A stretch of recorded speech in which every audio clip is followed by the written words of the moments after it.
Story की शुरुआत में हमें बताया जाता है कि 300 साल पहले स्वर्ग के द्वार खुलने लगे और दुनिया भर में अनगिनत सीक्रेट किंगडम्स और डंजन्स प्रकट होने लगे। उनके साथ ही पृथ्वी पर कई शक्तिशाली डीमंस भी उतर आए। उन्होंने मानवता के लिए अपोकलिप्स यानी महाविनाश की घोषणा कर दी। शुरुआती अराजकता और तबाही के बाद अवेकेंड लोग सामने आए। इन लोगों को जॉब चेंजर्स कहा जाता था। उनके पास ऐसी विशेष शक्तियां थीं जिनकी मदद से वे मॉन्स्टर्स का मुकाबला कर सकते थे। इन्हीं जॉब चेंजर्स ने मानवता को विनाश के कगार से बचाया। मॉन्स्टर्स से लड़ने के लिए जॉब चेंजर्स लगातार सीक्रेट किंगडम्स की खोज करते रहे ताकि उन्हें धन, खजाने और दुर्लभ सामग्री मिल सके। धीरे धीरे सभी देशों ने जॉब चेंजर्स को तैयार करने पर पूरा ध्यान देना शुरू कर दिया। हर व्यक्ति को 18 साल की उम्र में अवेकनिंग सेरेमनी से गुजरना पड़ता था और आखिरकार वह दिन आ गया। आज उन छात्रों का अवेकनिंग डे था जो 18 साल के हो चुके थे। क्लास जागृत करने के लिए एक जादुई नीले क्रिस्टल को छूना पड़ता था। एक एक करके छात्र क्रिस्टल को छूने लगे।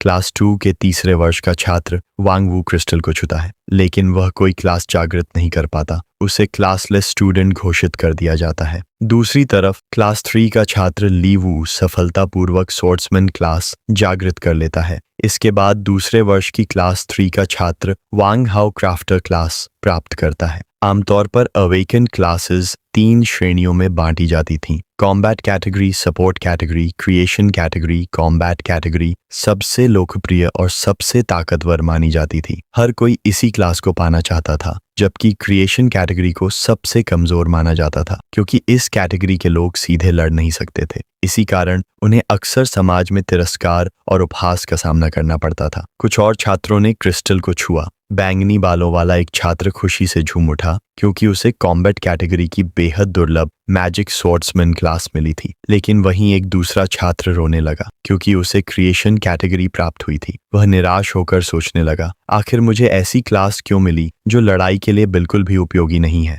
अवेकनिंग सेरेमनी पूरी होने के बाद क्लासेस की रैंक भी घोषित की गई। आमतौर पर रैंक 4 प्रकार की होती थी: common rank, rare rank, secret rank, divine rank. इनमें डिवाइन रैंक सबसे दुर्लभ मानी जाती थी। ऐसी रैंक 100 वर्षों में केवल एक बार देखने को मिलती थी। अब बारी थी हमारे नायक जोंगचेन की। पूरा मैदान शांत हो गया। जोंगचेन आगे बढ़ा और क्रिस्टल को छुआ। जैसे ही उसकी उंगलियां क्रिस्टल से टकराईं, क्रिस्टल से तेज रोशनी फूट पड़ी। पूरे हॉल में चमक फैल गई। यह देखकर सभी छात्र हैरान रह गए। एक भूरे बालों वाला लड़का तुरंत चिल्लाया, वह एकेडमी का प्रोडिजी है। दूसरा छात्र बोला, यह डिवाइन अवेकनिंग का संकेत है। सभी की निगाहें जोंगचेन पर टिक गईं और तभी उसके हाथ में मौजूद क्रिस्टल पहले से भी अधिक चमकने लगा। ऐसा लग रहा था मानो कोई अभूतपूर्व क्लास जागृत होने वाली हो और अगले ही पल पूरा अवेकनिंग हॉल उस रहस्यमयी रोशनी से भर गया। क्रिस्टल से निकलने वाली रोशनी और भी तेज होती गई। वह प्रकाश सीधे आसमान की ओर बढ़ने लगा।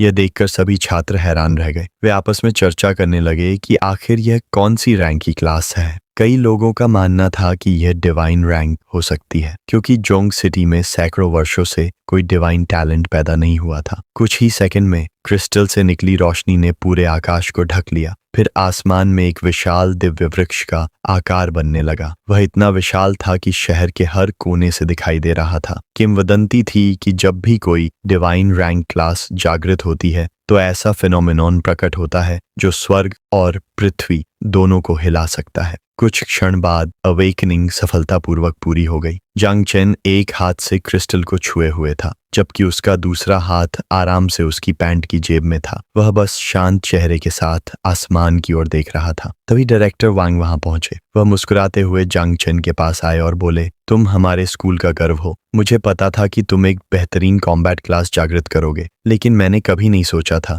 कि तुम डिवाइन रैंक क्लास हासिल कर लोगे। इतना कहने के बाद डायरेक्टर वांग ने उत्सुकता से पूछा, जोंगचेन, आखिर तुमने कौन सी क्लास जागृत की है? जोंगचेन ने हल्के से अपना सिर घुमाया। उसके चेहरे पर हल्की मुस्कान थी। फिर उसने कहा, मैंने कॉम्बैट क्लास जागृत नहीं की है। यह सुनते ही डायरेक्टर वांग का चेहरा बदल गया। वह पूरी तरह चौंक गए। उन्होंने अविश्वास भरी नजरों से जांग चेन को देखा, फिर जल्दी से पूछा, अगर कॉम्बैट क्लास नहीं है तो क्या तुमने सपोर्ट क्लास जागृत की है? जांग चेन ने धीरे से अपना शरीर उनकी ओर घुमाया। उसने दोनों हाथ फैलाए। अचानक उसके हाथों की हथेलियों में स्पिरिट एनर्जी से बने छोटे छोटे पौधे प्रकट हो गए। पूरे मैदान में सन्नाटा छा गया। फिर जांग चेन ने सबके सामने घोषणा की, मैंने डिवाइन रैंक क्रिएशन क्लास जागृत की है। इसका नाम है स्पिरिचुअल मास्टर। उसने आगे बताया, यह टैलेंट पौधों, जड़ी बूटियों और छोटे जीवों की ग्रोथ को बढ़ाने के लिए बनाया गया है। यह सुनते ही डायरेक्टर वांग और बाकी सभी लोग स्तब्ध रह गए। उनके चेहरों पर आश्चर्य साफ दिखाई दे रहा था। कुछ देर तक कोई कुछ बोल ही नहीं पाया।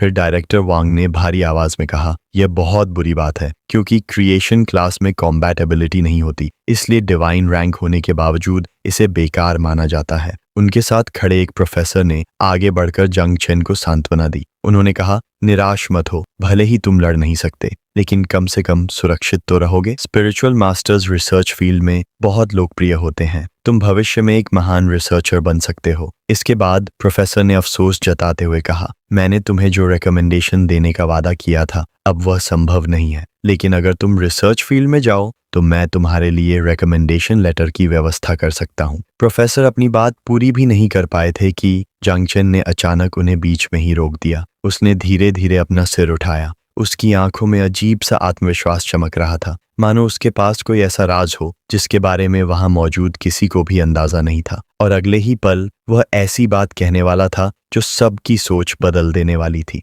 जांग चेन ने प्रोफेसर की ओर देखा और मुस्कुराते हुए उनका धन्यवाद किया। फिर उसने अपने दोनों हाथ जैकेट की जेब में डाले और आराम से वहां से चलने लगा। जाते जाते उसने कहा, मुझे अभी कुछ जरूरी काम है। ये सुनते ही कुछ छात्र हंसने लगे। एक छात्र अपने दोस्त से बोला, ये तो पूरा मजाक निकला। मुझे लगा था कि जांग चेन को कोई डिवाइन कॉम्बैट क्लास मिलेगी, लेकिन आखिर में उसे सिर्फ क्रिएशन क्लास मिली। दूसरा छात्र अपने चेहरे के पास हाथ ले जाकर बोला, जिंदगी सच में हैरानियों से भरी हुई है। पूरी एकेडमी को लगता था कि जांग चेन जैसे प्रोडिजी को कॉम्बैट क्लास मिलेगी, लेकिन अब चाहे वह पढ़ाई में कितना भी अच्छा हो, उसे बेकार ही माना जाएगा। उधर जांग चेन अपने हाथ जेब में डाले एकेडमी के एग्जिट की ओर बढ़ रहा था। रास्ते में खड़े छात्र लगातार उसका मजाक उड़ा रहे थे। एक छात्र बोला, यह नज़ारा देखने में बड़ा मजा आ रहा है। जांग चेन एकेडमी में आने के बाद से हमेशा मेहनत का राजा बना फिरता था। दूसरा छात्र हंसते हुए बोला, इतनी मेहनत की और आखिर में क्रिएशन क्लास मिल गई। तीसरा छात्र बोला, और देखो लिन को, जो हमेशा जांग चेन से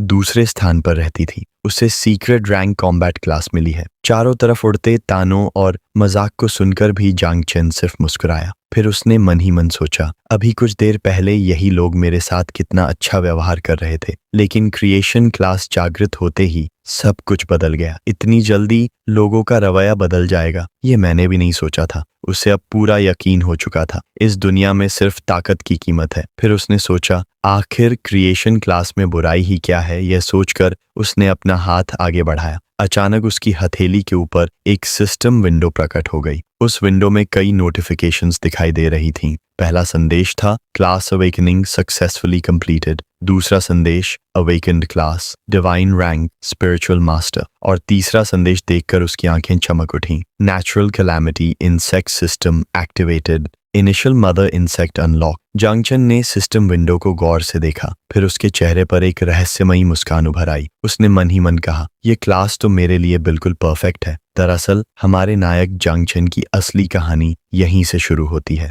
वह इस दुनिया का मूल निवासी नहीं था। अपनी पिछली जिंदगी में उसकी मृत्यु हो चुकी थी, लेकिन मौत के बाद उसका पुनर्जन्म इस अवेकेंड वर्ल्ड में हुआ। डार्क ईरा खत्म होने के बाद पूरी दुनिया मॉन्स्टर्स, सीक्रेट रेल्म्स और डंजन से भर चुकी थी। मानव सभ्यता बदल चुकी थी और उसी दिन से जांग चेन एक ऐसे रास्ते पर चल पड़ा था जो उसे इस दुनिया का सबसे खतरनाक और सबसे शक्तिशाली अस्तित्व बनाने वाला था। जैसे ही जांग चेन इस दुनिया में अनाथ के रूप में दोबारा जन्मा, उसने बचपन से ही संघर्ष किया। इस क्रूर दुनिया में जीवित रहने के लिए उसके पास कुछ भी नहीं था, इसलिए उसने अपनी पूरी मेहनत पढ़ाई और ट्रेनिंग में लगा दी। 18 साल का होने से पहले उसे लगता था कि आगे की जिंदगी चलाने के लिए उसे सिर्फ अपनी मेहनत और हुनर पर निर्भर रहना पड़ेगा। लेकिन 1 महीने पहले एक बिल्कुल साधारण दिन पर उसके सामने अचानक एक सिस्टम विंडो प्रकट हुई। सिस्टम ने उसे बताया कि क्लास अवेकनिंग के बाद एक विशेष सिस्टम उसके साथ मर्ज होगा। उसका नाम था इंसेक्ट कैलामिटी सिस्टम। जांग चेन अपनी ठोड़ी पर हाथ रखकर सिस्टम विंडो को देखने लगा। उसे अच्छी तरह याद था कि डार्क एरा के दौरान इंसेक्ट रेस ने पूरी मानवता को विनाश के कगार पर पहुंचा दिया था। वह एक ऐसी भयावह जाति थी जिसके नाम से ही लोग कांप उठते थे। इतिहास के अनुसार पिछली बार जब नेचुरल कैलामिटी प्रकट हुई थी तब मानव जाति के 12 महान राजाओं में से 9 को अपनी जान कुर्बान करनी पड़ी थी ताकि उस आपदा को सील किया जा सके। यह सोचकर जांग चेन ने अपनी मुट्ठी कस ली। उसके मन में सिर्फ एक ही विचार था, इस दुनिया में ताकत ही सब कुछ है, कमजोर लोगों की कोई कीमत नहीं। फिर उसने सिस्टम विंडो की ओर देखा और उसके शरीर से एक शक्तिशाली ऊर्जा निकलने लगी। उसने सोचा कि अगर वह इंसेक्ट रेस की ताकत को अपने लिए इस्तेमाल कर सके तो भविष्य में वही शक्ति उसकी सबसे बड़ी हथियार बन सकती है। अब उसके पास कोई कारण नहीं था रुकने का। उसने तुरंत सिस्टम को सक्रिय कर दिया। अगले ही पल उसके सामने की दुनिया बदल गई और वह सीधे सिस्टम के अंदर टेलीपोर्ट हो गया। चारों तरफ एक अजीब और रहस्यमय स्थान था। जांग चेन इधर उधर देखने लगा। वह थोड़ा भ्रमित था। उसने आगे देखा और अपनी आंखों को ढकने के लिए हाथ माथे पर रखा। कुछ क्षण बाद उसे एहसास हुआ कि यह उसकी अपनी सी ऑफ कॉन्शियसनेस थी। लेकिन उसके सामने जो चीज खड़ी थी उसे देखकर वह चौंक गया। एक विशाल स्पिरिचुअल ट्री, इतना बड़ा कि उसकी शाखाएं आसमान तक फैली हुई थीं। जांग चेन हैरान होकर बोला, क्या यही मेरी डिवाइन टैलेंट है? उसे बिल्कुल उम्मीद नहीं थी कि उसका टैलेंट किसी पेड़ के रूप में होगा। तभी उसके सामने कई नई सिस्टम विंडो खुल गईं। सिस्टम ने उसकी क्लास की विशेष क्षमताओं का परिचय देना शुरू किया। पहली क्षमता थी एवोल्यूशन ऑफ ऑल थिंग्स। इस शक्ति को इस्तेमाल करने के लिए बलिदान यानी सैक्रिफाइस की आवश्यकता होती थी। यह हर 10 दिन में केवल एक बार उपयोग की जा सकती थी और एक लक्ष्य पर सिर्फ एक बार प्रभाव डालती थी। पहला टैलेंट था फ्रूट्स ऑफ ऑल थिंग्स। इस क्षमता की मदद से जांग चेन किसी भी फल या पौधे की वृद्धि को जबरदस्त गति दे सकता था और जब विकास पूरा होता तो उसके अंदर से एक विशेष और दुर्लभ फल गिरने की संभावना रहती थी। दूसरा टैलेंट था इम्प्रूव्ड ग्रोथ। यह क्षमता किसी भी जीवित प्राणी की वृद्धि दर को बढ़ा सकती थी। फिलहाल यह 10% अतिरिक्त विकास प्रदान करती थी। इसका मतलब था कि चाहे पौधा हो, जानवर हो या कोई विशेष जीव, जांग चेन उसकी ग्रोथ को सामान्य से कहीं अधिक तेज बना सकता था। इस क्षमता का कूल डाउन 18 घंटे था। जांग चेन ने अपना हाथ ठोड़ी पर रखा और ध्यान से सारी जानकारी पढ़ने लगा। उसे महसूस होने लगा कि शायद यह डिवाइन रैंक क्रिएशन क्लास उतनी बेकार नहीं थी जितना बाकी लोग समझ रहे थे, बल्कि हो सकता है कि यही शक्ति भविष्य में पूरी दुनिया को हिला देने वाली हो। जांग चेन ने अपनी ठोड़ी पर हाथ रखा और सिस्टम विंडो को ध्यान से देखने लगा। उसने मन ही मन सोचा कि यह सिस्टम वाकई कमाल का है। यह उसकी डिवाइन टैलेंट का विश्लेषण भी अपने आप कर चुका था। भले ही ये सभी क्षमताएं सीधे लड़ाई के लिए नहीं थीं, लेकिन हर एक क्षमता उसके इंसेक्ट कैलामिटी सिस्टम के साथ मिलकर बेहद खतरनाक साबित हो सकती थी। इसी दौरान उसके सामने एक नई सिस्टम विंडो प्रकट हुई। सिस्टम ने पूछा, क्या आप मदर इंसेक्ट को समन करना चाहते हैं? जांग चेन ने बिना एक पल गंवाए आदेश दिया, समन शुरू करो। जैसे ही आदेश मिला, जमीन के नीचे से एक भयावह और अंधेरी ऊर्जा निकलने लगी। पूरा स्थान काले धुएं और विनाशकारी आभा से भर गया और नोटिफिकेशन सामने आया, mother insect summoning process started. Zhang Chen उस ऊर्जा को घूरते हुए सोचने लगा कि सिर्फ उसकी मौजूदगी ही इतनी डरावनी है। कुछ सेकंड बाद अचानक सिस्टम की आवाज गूंजी, natural calamity rank mother insect 9 wings of miasma successfully summoned. अगले ही पल अंधकार के बीच से एक विशाल काय जीव प्रकट हुआ। उसका आकार इतना बड़ा था कि वह किसी पहाड़ जैसा दिखाई दे रहा था। उसके 9 विशाल पंख थे जो काले धुएं से ढके हुए थे। जांग चेन अनजाने में कई कदम पीछे हट गया। उसकी आंखों में हैरानी साफ दिखाई दे रही थी। तभी उस जीव का स्टेटस विंडो सामने आ गया। नाम 9 विंग्स ऑफ मायास्मा, उपाधि सॉवरेन ऑफ डेथ, मूल स्थान एबिस, विवरण एक समय यह नेचुरल कैलामिटी के रूप में जानी जाती थी, इसने ऐसी तबाही मचाई थी जो प्राकृतिक आपदा से भी भयानक थी। तीसरे युग के दौरान यह रहस्यमय तरीके से गायब हो गई थी। डिवाउरिंग प्रोग्रेस, जीरो टेम्पटन अफिनिटी विद जंग चेन। 100 ईस्वी अगली पीढ़ी के कीड़ों को जन्म देने और नई क्षमताएं अनलॉक करने के लिए इसे डिवाउरिंग शुरू करनी होगी। विशालकाय मदर इंसेक्ट धीरे धीरे जांग चेन के सामने आई। उसे देखकर जांग चेन और भी हैरान हो गया। वह सोचने लगा, इतनी बड़ी चीज आखिर हो कैसे सकती है। तभी वह विशाल जीव अचानक झुक गया और सम्मान से बोला, मास्टर। फिर उसने अपना परिचय दिया। मेरा नाम लिटिल नाइन है। उसकी आवाज में सम्मान था। इसके बाद उसने मासूमियत से कहा, मुझे बहुत भूख लगी है, मैं फियर्स बीस्ट खाना चाहती हूँ। तभी सिस्टम ने एक और सूचना दी, mother insect growth rate increased by 10%। वो अपने टैलेंट की सहायता से इस लक्ष्य को और भी मजबूत बना सकते हैं। पहला एनहांसमेंट बिना किसी सैक्रिफाइस के किया जा सकता है। जांग चेन ने यह पढ़कर हल्की मुस्कान दी। उसने सोचा, अगर पहली बार किसी सैक्रिफाइस की जरूरत ही नहीं है तो फिर इंतजार किस बात का। उसने तुरंत आदेश दिया, सिस्टम मदर इंसेक्ट को अपग्रेड करो। आदेश मिलते ही लिटिल नाइन का विशाल शरीर चमकने लगा। उसके 9 पंखों से काली और बैंगनी ऊर्जा निकलने लगी। पूरा कॉन्शियसनेस स्पेस कांप उठा। आसमान में बिजली चमकने लगी और एक भयानक शक्ति उसके शरीर के अंदर जमा होने लगी। मदर इंसेक्ट का एवोल्यूशन शुरू हो चुका था और जांग चेन समझ गया कि उसकी असली ताकत की शुरुआत अब होने वाली है। मदर इंसेक्ट का शरीर अचानक एक शक्तिशाली हरी रोशनी में लिपट गया। जांग चेन ध्यान से यह सब देख रहा था। उसने सोचा कि लिटिल नाइन को लेवल बढ़ाने के लिए लगातार डिवावर करना होगा, इसलिए उसे संतुष्ट करना बिल्कुल आसान नहीं होगा। धीरे धीरे मदर इंसेक्ट के शरीर से एक भयानक आभा निकलने लगी। उस ऊर्जा को महसूस करते ही जांग चेन तुरंत सतर्क हो गया और लड़ाई की मुद्रा में खड़ा हो गया। लेकिन अगले ही पल कुछ ऐसा हुआ जिसकी उसने कल्पना भी नहीं की थी। मदर इंसेक्ट का विशाल शरीर बदलने लगा। उसके पंख सिकुड़ने लगे, शरीर छोटा होने लगा और उसका रूप धीरे धीरे एक इंसानी महिला में बदलने लगा। कुछ सेकंड बाद एवोल्यूशन पूरी हो गई। अब उसके सामने एक बेहद खूबसूरत महिला खड़ी थी। उसके लंबे सफेद बाल थे। उसने काले रंग का युद्ध कवच पहन रखा था। उसकी आंखों में जानलेवा ठंडापन और खतरनाक हत्या की भावना झलक रही थी। उसके शरीर से निकल रही आभा पहले से कई गुना अधिक शक्तिशाली थी। तभी उसके सिर के ऊपर एक सिस्टम विंडो दिखाई दी। नई प्लेग क्वीन ने सफलतापूर्वक वाइटल एवोल्यूशन पूरी कर ली है। लेवल अप कंप्लीट एवोल्यूशन के साथ उसे कई नई क्षमताएं भी प्राप्त हुईं। पहली क्षमता थी नर्चर। इस क्षमता की मदद से वह अपने मास्टर को मिलने वाले अनुभव को 10 गुना बढ़ाकर वापस दे सकती थी। दूसरी क्षमता थी पॉइजनस मिस्ट। इस शक्ति से वह घातक जहरीले धुएं में बदल सकती थी जो अपने रास्ते में आने वाली हर चीज को नष्ट और गलाकर खत्म कर देता था। तीसरी क्षमता थी कम्युनियन। यह क्षमता उसके मास्टर की सभी क्षमताओं को 20% तक बढ़ा सकती थी। इन नई शक्तियों को देखकर जांग चेन हैरान रह गया, लेकिन इससे पहले कि वह कुछ समझ पाता, लिटिल नाइन अचानक उसकी ओर दौड़ी और सीधे उस पर छलांग लगाकर उसे गले लगा लिया। खुशी से उसने कहा, मास्टर, लिटिल नाइन अब और भी मजबूत हो गई है। जांग चेन पूरी तरह उलझ गया। उसे समझ नहीं आ रहा था कि आखिर यह सब क्या हो रहा है। जब उसने उसकी ओर देखा तो उसका चेहरा हल्का लाल पड़ गया, क्योंकि अब उसके सामने कोई विशाल राक्षसी कीड़ा नहीं था, बल्कि एक सुंदर युवती खड़ी थी। कुछ देर बाद लिटिल नाइन ने उसे छोड़ दिया। जांग चेन ने मुस्कुराते हुए उसके सिर पर हाथ फेरना शुरू किया। लिटिल नाइन ने तुरंत आंखें बंद कर लीं। उसने दोनों हाथों की मुट्ठियां कस लीं और खुशी से मुस्कुराने लगी। फिर उसने मासूम आवाज में कहा, मास्टर, लिटिल नाइन को भूख लगी है, मुझे फ्लैश और ब्लड खाना है। उसी समय उसके ऊपर एक और स्टेटस विंडो दिखाई दी।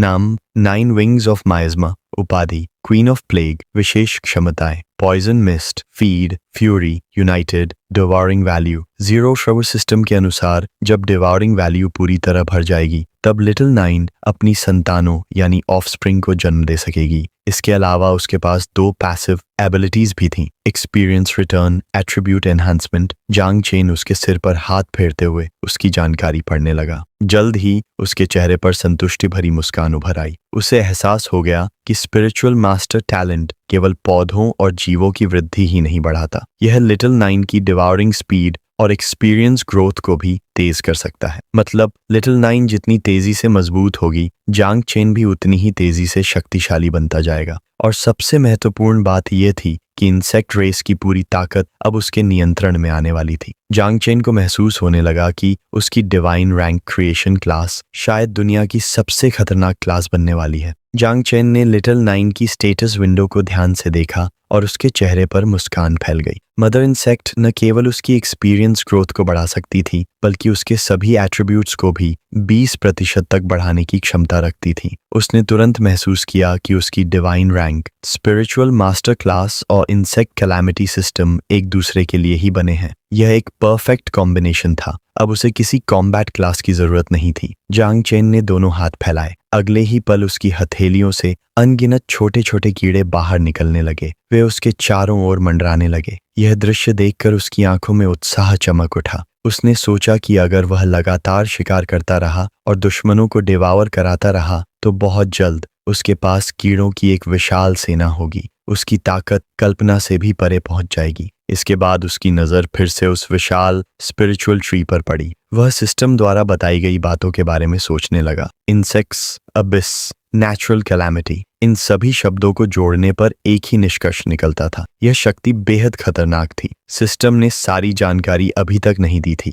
लेकिन जितना भी सामने आया था उससे साफ था कि यह कोई साधारण शक्ति नहीं थी। अगर किसी को उसके सिस्टम के बारे में पता चल गया तो वह पूरे संसार का निशाना बन सकता था और शायद उसकी मौत भी हो सकती थी। जांग चेन ने अपने हाथ जेब में डाले और कुछ देर सोचता रहा। आखिरकार उसने फैसला कर लिया। फिलहाल वह दुनिया के सामने खुद को सिर्फ एक क्रिएशन क्लास यूजर के रूप में ही दिखाएगा और लिटिल नाइन की पॉइजनस मायाज्मा क्षमता का उपयोग करके चुपचाप मॉन्स्टर्स का शिकार करेगा, उनकी शक्ति डिवावर करेगा और खुद को मजबूत बनाएगा। लेकिन छिपकर जीना उसका सपना नहीं था। जांग चेन हमेशा से ऐसा इंसान था जो सबसे ऊपर खड़ा होना चाहता था। उसका लक्ष्य इतना शक्तिशाली बनना था कि एक दिन पूरी दुनिया के सामने अपनी ताकत दिखा सके। उसी समय अचानक सी ऑफ कॉन्शियसनेस का पानी हिलने लगा। पूरा स्थान कंपन करने लगा। लिटिल नाइन तुरंत सतर्क हो गई। वह हवा में उछली और अपने पंख फैलाकर उड़ने लगी। दोनों की नजरें पानी की सतह पर टिक गईं।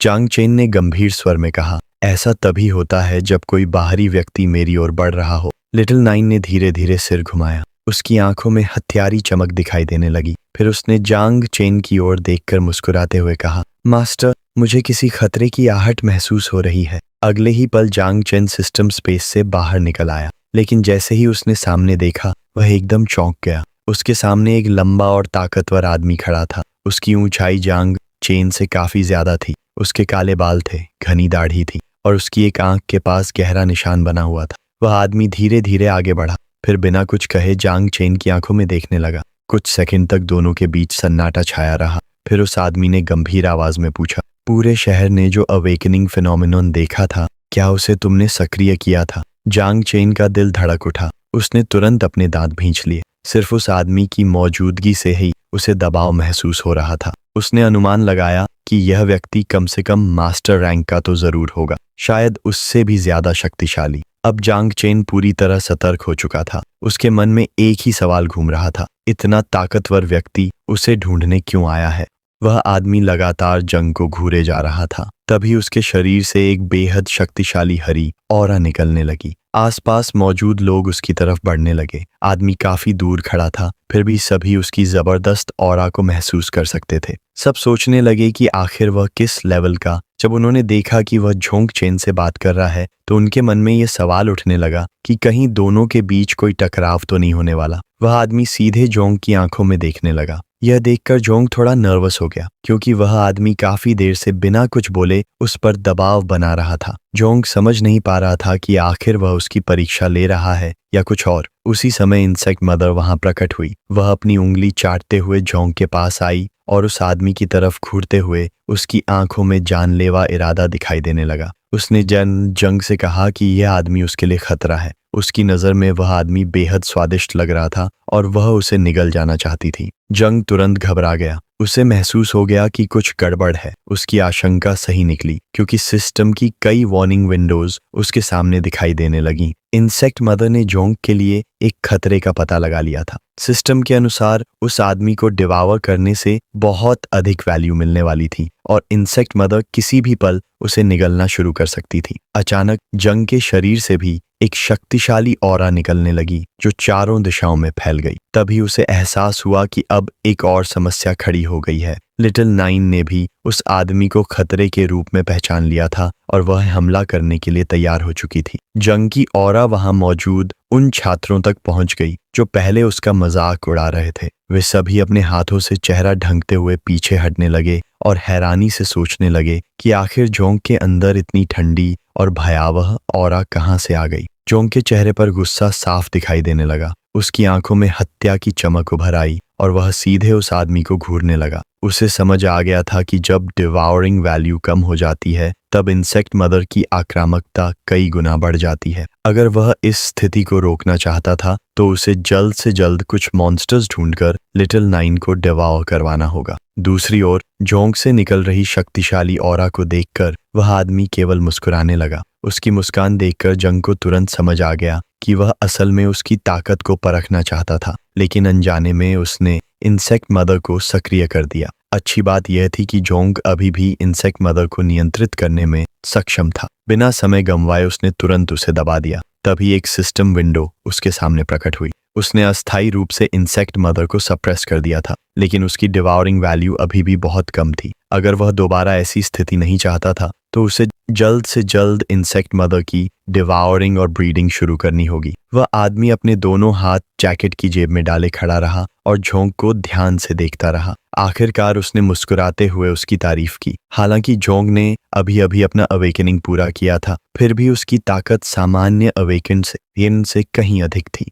इतनी कम उम्र में इस स्तर की शक्ति हासिल करना किसी चमत्कार से कम नहीं था। आदमी की नजरों में जोंग एक असाधारण प्रतिभा था और उसे पूरा विश्वास था कि भविष्य में वह पूरे देश को हिला देने वाली शक्ति बन जाएगा। जोंग उस आदमी की परीक्षा का सामना करने में ही नहीं बल्कि उसका काउंटर अटैक करने में भी सफल रहा था। यह देखकर उस आदमी ने जोंग से कहा कि वह एक डिवाइन अवेकनिंग का सच्चा हकदार है। उसने आगे कहा कि उसका भविष्य पूरी तरह लिमिटलेस है। जोंग बस चुपचाप उसकी बातें सुनता रहा। अंदर ही अंदर उसे राहत महसूस हुई क्योंकि उसकी असली पहचान और रहस्य अभी तक किसी के सामने उजागर नहीं हुए थे। कुछ देर बाद वह उस आदमी के पास गया और उसकी आंखों में देखते हुए पूछा कि आखिर वह है कौन। यह सुनकर आदमी मुस्कुराया। उसने अपना हाथ आगे बढ़ाया और अपना परिचय देते हुए कहा कि उसका नाम जाई गैंग है और वह नाइट वॉच का लीडर है। उसने बताया कि वह जोंग की ताकत से काफी प्रभावित है और जानना चाहता है कि क्या वह नाइट वॉच में शामिल होना चाहेगा। यह सुनकर जोंग हैरान रह गया। उसे बिल्कुल उम्मीद नहीं थी कि जाई गैंग नाइट वॉच का हिस्सा होगा।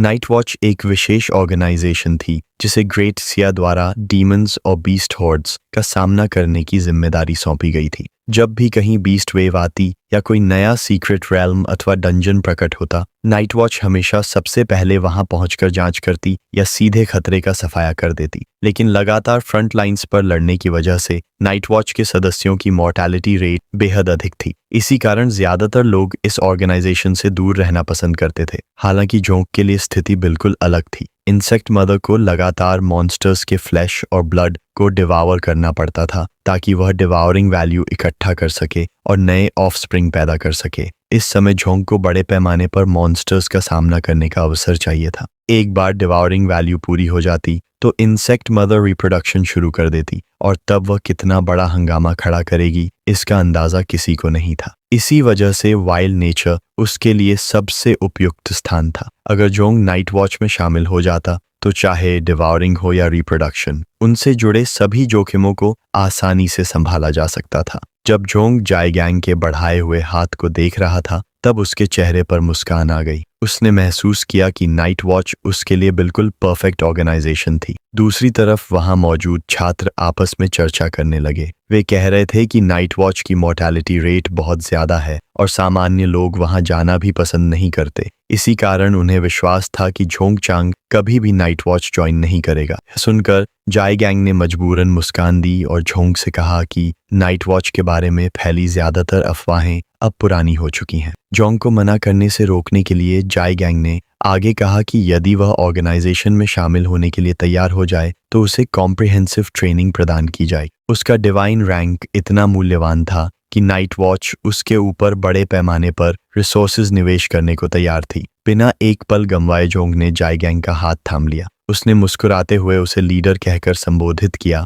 और बताया कि अब किसी अतिरिक्त एक्सप्लेनेशन की आवश्यकता नहीं है। इसके बाद जोंग सीधे जाइगैंग की आंखों में देखने लगा और गंभीर स्वर में बोला कि यदि उन्हें दुनिया में संतुलन बहाल करना है और आने वाले खतरों का सामना करना है तो उसे जल्द से जल्द मजबूत बनना होगा। और इसी के साथ जोंग ने आधिकारिक रूप से नाइट वॉच में शामिल होने का फैसला कर लिया। जोंग ने दृढ़ आवाज में कहा कि नाइट वॉच की ग्लोरी को वापस लाना उनकी जनरेशन की जिम्मेदारी है और उन्हें अपने ड्यूटी से कभी पीछे नहीं हटना चाहिए। यह कहने के बाद उसने जाइगैंग को बताया कि वह नाइट वॉच ज्वाइन करने के लिए पूरी तरह तैयार है। यह सुनते ही जाइगैंग कुछ पल के लिए उलझन में पड़ गया। उसे बिल्कुल भी अंदाजा नहीं था कि जोंग के मन में कुछ और ही योजना चल रही है। असल में जोंग नाइट वॉच की मदद से इंसेक्ट ब्रीडिंग करना चाहता था। जाइगैंग हैरान रह गया और उसने तुरंत पूछा कि क्या वह सच कह रहा है, लेकिन जोंग जवाब दे पाता उससे पहले ही मदर इंसेक्ट अचानक उसके सामने प्रकट हो गई। उसके सामने लगातार सिस्टम नोटिफिकेशन विंडोज दिखाई देने लगी। मदर इंसेक्ट बेहद फ्यूरियस थी। उसने नाराज होकर जोंग से कहा कि उसे यह फैसला बिल्कुल पसंद नहीं आया क्योंकि वह उस आदमी को खा जाना चाहती थी। यह कहने के बाद वह लगातार शिकायत करने लगी कि उसे बहुत भूख लगी है। उसकी बातें सुनकर जोंग घबरा गया। उसने अपनी आंखें बंद की और ये जाइगैंग से कहा कि वह जो कुछ भी कह रहा है वह बिल्कुल सच है। इसके बाद उसने यह कहकर वहां से जाने की अनुमति मांगी कि उसे एक बेहद महत्वपूर्ण टास्क पूरा करना है। वह धीरे धीरे जाइगैंग से दूर जाने लगा। कुछ दूरी पर पहुंचकर उसने हल्का सा सिर घुमाया, हाथ हिलाकर विदा कहा और बताया कि 3 दिनों बाद वह समय पर नाइट वॉच हेडक्वार्टर्स पहुंच जाएगा। जाइगैंग बस उसे जाता हुआ देखता रहा और चुपचाप खड़ा रहा। उसे लग रहा था कि जोंग को मनाना काफी मुश्किल होगा, लेकिन उसने कभी नहीं सोचा था कि सब कुछ इतनी आसानी से हो जाएगा। तभी उसे एहसास हुआ कि वह एक बेहद जरूरी बात पूछना ही भूल गया है। वह यह जानना भूल गया था कि जोंग का हिडन प्रोफेशन आखिर क्या है। उसी समय आसमान से 2 आदमी नीचे गिरे और जाइगैंग के पास आकर उतरे। उनमें से एक मार्शल आर्ट्स एकेडमी का 8th एल्डर था। जाइगैंग ने उनकी तरफ देखा और मजाकिया अंदाज में कहा कि अगर वे नाइट वॉच से लोगों को छीनने आए हैं तो वे काफी देर कर चुके हैं। 8th एल्डर ने तुरंत पूछा कि वह लड़का कहाँ है जिसने divine rank creation class awakening हासिल की है। ये सुनते ही जाइगैंग के चेहरे पर हैरानी छा गई। उसने बूढ़े आदमी की तरफ देखा और पूछा कि वह आखिर किस बारे में बात कर रहा है। 8th एल्डर उसके पास आया और आश्चर्य से उसकी आंखों में देखते हुए बोला, क्या तुम सचमुच एक divine ranked creation category awakened को नाइट वॉच में शामिल करके मरने के लिए भेजने वाले हो? यह सुनकर जाइगैंग को आखिरकार सच्चाई समझ में आ गई। अब उसे पता चल चुका था कि जोंग के पास डिवाइन रैंक्ड क्रिएशन क्लास है। उधर उसी समय जोंग शहर पहुंच चुका था। वहां अंकल वॉन्ग नाम का एक आदमी उससे मिला। उसने जोंग से पूछा कि क्या मेन सिटी में हुआ वह विशाल फिनोमिनॉन उसी की वजह से था। जोंग ने बिना झिझक जवाब दिया कि हाँ, वह उसी का काम था। तभी पर्पल हेयर वाली एक महिला अंकल वॉन्ग के पास आई। उसने कमर पर हाथ रखा और गंभीर आवाज में कहा कि वह अपनी आवाज धीमी रखे। अगर कोई परेशानी पैदा करने वाला व्यक्ति उनकी बातें सुन लेता तो उसकी जान भी जा सकती थी। यह सुनकर अंकल वॉन्ग ने अपना हाथ सिर के पीछे रखा, आंखें बंद की और जोर से हंसने लगा। फिर मुस्कुराते हुए उसने उससे कहा कि उसे इसकी बिल्कुल भी चिंता नहीं है, क्योंकि अगर कोई मुसीबत ढूंढते हुए यहाँ आ भी गया तो शायद उसे पछताना पड़ेगा। अंकल वांग हमेशा बिना रुके बातें करते रहते थे। जोंग उनके पास पहुंचा, आंखें बंद की और हल्की मुस्कान के साथ उन्हें भरोसा दिलाया कि चिंता करने की कोई जरूरत नहीं है, क्योंकि इसमें शर्मिंदा होने जैसी कोई बात नहीं है। अंकल वांग ने जोंग की तरफ देखा और कहा कि भले ही क्रिएशन कैटेगरी सीधे लड़ाई नहीं कर सकती, लेकिन उन्होंने सुना है कि बड़ी बड़ी कंपनीज हमेशा स्पिरिचुअल प्लांट्स उगाने के लिए क्रिएशन कैटेगरी के लोगों को विशेष रूप से तैयार करती हैं। उन्होंने आगे कहा कि अगर आज जोंग के माता पिता यहाँ होते तो वे उस पर बेहद गर्व महसूस करते। यह सुनकर जोंग कुछ क्षणों के लिए चुप हो गया। इतने वर्षों तक वह उसी बिल्डिंग में रहने वाले लोगों की मदद और सहारे से जीवित रह पाया था। चेहरे पर मुस्कान लाते हुए उसने सभी से कहा कि वह भविष्य में कभी भी उनका एहसान नहीं भूलेगा। अंकल वांग हंस पड़े और बोले कि ऐसी छोटी छोटी बातों की चिंता करने की जरूरत नहीं है। फिर उन्होंने बताया कि जोंग बिल्कुल सही समय पर आया है, क्योंकि वे लोग बिगिनर लेवल सीक्रेट रेल्म में जाने वाले थे ताकि कुछ इक्विपमेंट हासिल कर सकें। अंकल वांग चाहते थे कि जोंग भी उनके साथ चले और मिलकर लेवल अप करे। जोंग ने बिना झिझक इस प्रस्ताव को स्वीकार कर लिया और उनका धन्यवाद किया। उसी समय उसके सामने एक सिस्टम मैसेज दिखाई दिया। क्योंकि उसने टीम फॉर्मेशन मिशन पूरा कर लिया था, इसलिए उसे विशेष रिवॉर्ड प्राप्त हुआ। कुछ मिनट बाद जोंग और बाकी लोग पोर्टल को पार करके सीक्रेट रियल्म के अंदर पहुंच गए। अपने दोनों हाथ जैकेट की जेब में डाले जोंग चारों तरफ देखने लगा। वह सोच रहा था कि क्या वास्तव में सीक्रेट रियल्म का अंदरूनी हिस्सा ऐसा ही होता है। तभी अचानक सीक्रेट रियल्म की दीवारों पर लगी टॉर्चेस जल उठीं क्योंकि मैचिंग प्रोसेस पूरी हो चुकी थी। उसी क्षण सीक्रेट रियल्म के अंदर मौजूद सभी मॉन्स्टर्स ने अपनी नजरें जोंग और उसके साथियों की तरफ घुमा दी। इस सीक्रेट रियल्म का नाम टेम्पल ऑफ द डेड था। एक ट्रैंक सीक्रेट रियल्म था और फिलहाल पूरी तरह खुल चुका था। इस सीक्रेट रियल्म की खास बात यह थी कि यहाँ से आइटम्स और इक्विपमेंट का 100% ड्रॉप रेट गारंटीड था। एक्सपीरियंस पॉइंट्स का हिसाब सीक्रेट रियल्म पूरा होने के बाद लगाया जाना था। अगर कोई बीच में ही सीक्रेट रियल्म छोड़ देता तो उसे एक्सपीरियंस और इक्विपमेंट दोनों से हाथ धोना पड़ता। यह सुनकर अंकल वांग थोड़ा घबरा गए। उन्हें एहसास हो गया था कि उनके सामने मौजूद मॉन्स्टर्स साधारण जीव नहीं बल्कि अनडेड सोल्जर्स थे। उन्होंने सोचना शुरू कर दिया कि आखिर सीक्रेट रियल्म सिस्टम ने उन्हें इतने खतरनाक डंजन के साथ मैच क्यों किया। दूसरी ओर जोंग भी उन अनडेड सोल्जर्स को ध्यान से देख रहा था। उसे तुरंत समझ आ गया कि इस सीक्रेट रियल्म को पार करना बिल्कुल आसान नहीं होने वाला। तभी पर्पल हेयर वाली लड़की उनके पास आई। उसने अंकल वोंग को समझाया कि क्योंकि जोंग एक डिवाइन रैंक्ड अवेकेंड है, इसलिए सेलेस्टियल सिस्टम ने उन्हें सामान्य से कहीं अधिक कठिन सीक्रेट रियल्म सौंपा है। यह सुनकर अंकल वोंग ने हल्का सा सिर घुमाया और उसे याद दिलाया कि जोंग चांग ने क्रिएशन कैटेगरी में अवेकनिंग प्राप्त की है। उनके अनुसार क्रिएशन कैटेगरी के अवेकेंड आमतौर पर लड़ाई में ज्यादा प्रभावी नहीं होते। लेकिन तभी ब्राउन हेयर वाली लड़की आगे बढ़ी। उसने गंभीर आवाज में कहा कि चाहे वह क्रिएशन कैटेगरी का हो, लेकिन डिवाइन रैंक फिर भी डिवाइन रैंक ही होता है। सेलेस्टियल सिस्टम कभी गलती नहीं करता। अगर सिस्टम ने जोंग को डिवाइन रैंक दिया है तो उसके अंदर जरूर कोई ऐसी क्षमता छिपी हुई है जिसे अभी तक किसी ने नहीं देखा। ब्राउन हेयर वाली लड़की भी अंकल वोंग के पास आ गई। अनडेड सोल्जर्स को देखते हुए उसने पूछा कि आखिर वे इस सीक्रेट रेल्म को छोड़कर बाहर क्यों नहीं चले जाते। लेकिन उसके सवाल पूरा करने से पहले ही अंकल वांग ने उसे बीच में रोक दिया। उन्होंने अपनी तलवार धीरे धीरे म्यान से बाहर निकाली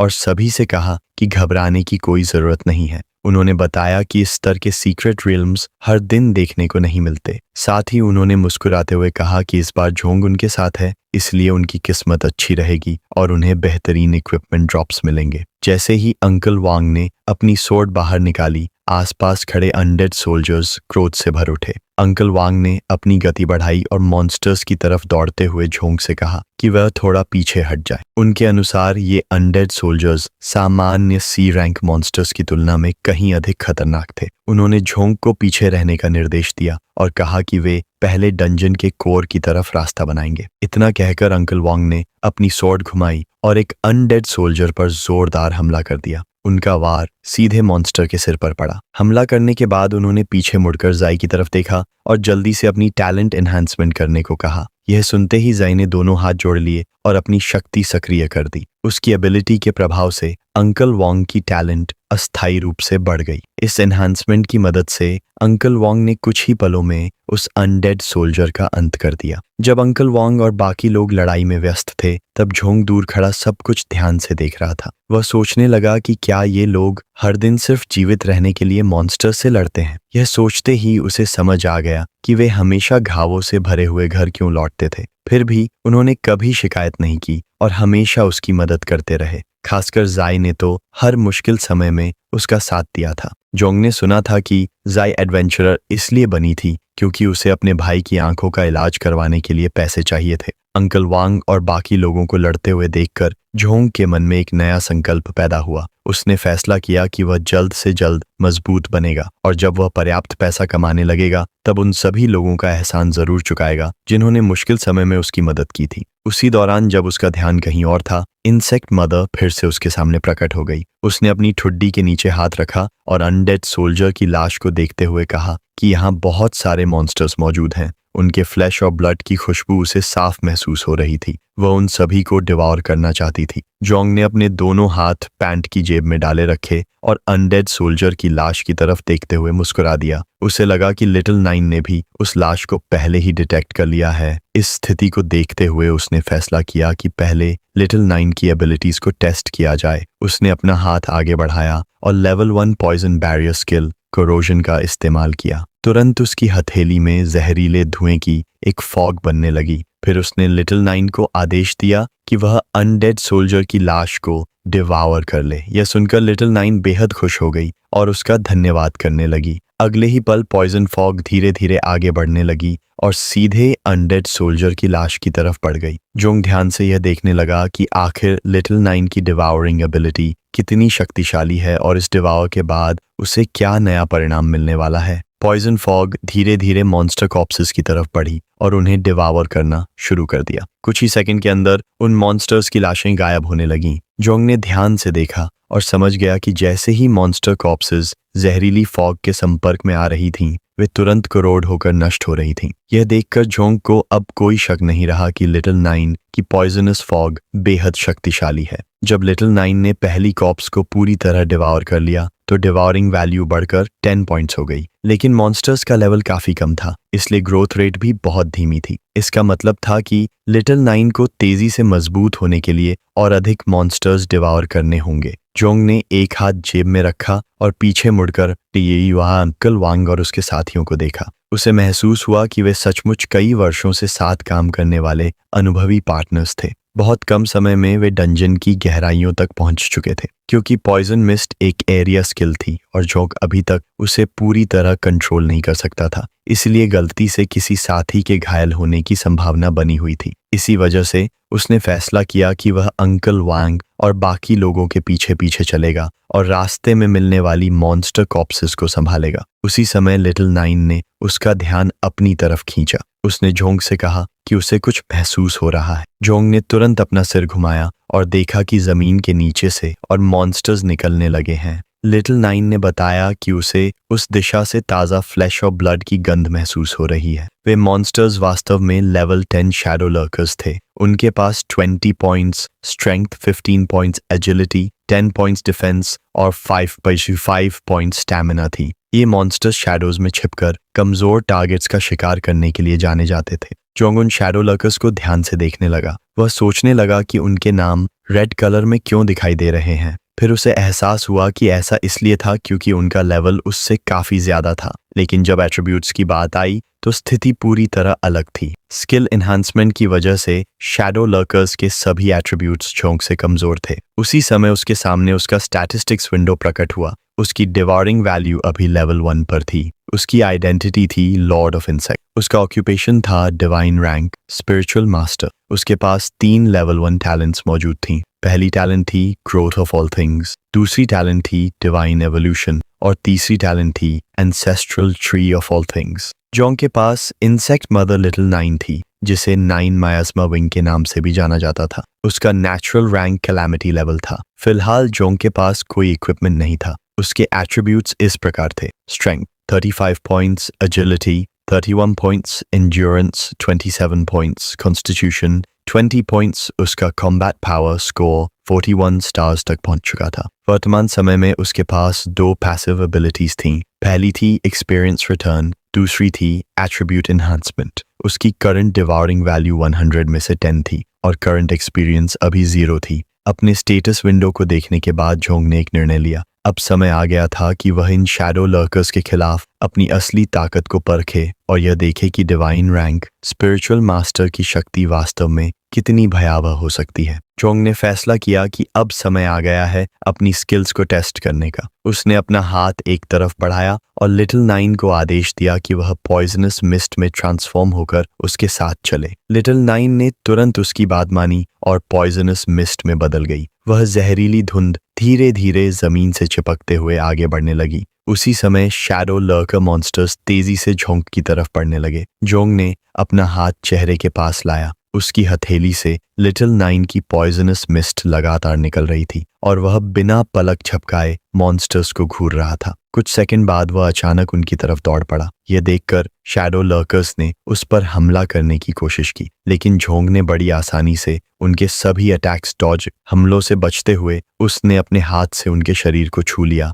और उसी पल पॉइजनस मिस्ट उनके अंदर प्रवेश कर गई। मॉन्स्टर्स ने तुरंत उस जगह की तरफ देखा जहां जोंग ने उन्हें छुआ था। जब उन्होंने अपने शरीर पर फैलती हुई पॉइजनस मिस्ट देखी तो वे पूरी तरह तरह भ्रमित हो गए। जोंग शांत खड़ा उन्हें देखता रहा। फिर उसने अपना हाथ उनकी तरफ बढ़ाया, मुट्ठी को कसकर बंद किया और चेहरे पर हल्की मुस्कान ला दी। उसी क्षण लिटिल नाइन की पॉइजनस मिस्ट और भी घनी हो गई। धीरे धीरे वह मॉन्स्टर्स के शरीर को कोरोड करने लगी। उनका फ्लैश गलने लगा, हड्डियां टूटने लगीं और कुछ ही पलों में उनके पूरे शरीर नष्ट होने लगे। जोंग बस चुपचाप खड़ा यह दृश्य देखता रहा। तभी उसके सामने कई सिस्टम विंडोज प्रकट हो गईं। उसे 200 स्पेशल एक्सपीरियंस पॉइंट्स प्राप्त हुए। मॉन्स्टर्स की लाशों को देखते हुए जोंग के चेहरे पर मुस्कान आ गई। उसे महसूस हुआ कि ये मॉन्स्टर्स उसके सामने बिल्कुल भी टिक नहीं सकते। साथ ही उसने देखा कि डिवाउरिंग वैल्यू भी तेजी से बढ़ रही थी। यही बात उसे सबसे ज्यादा संतुष्टि दे रही थी। तभी जब वह अपने विचारों में खोया हुआ था,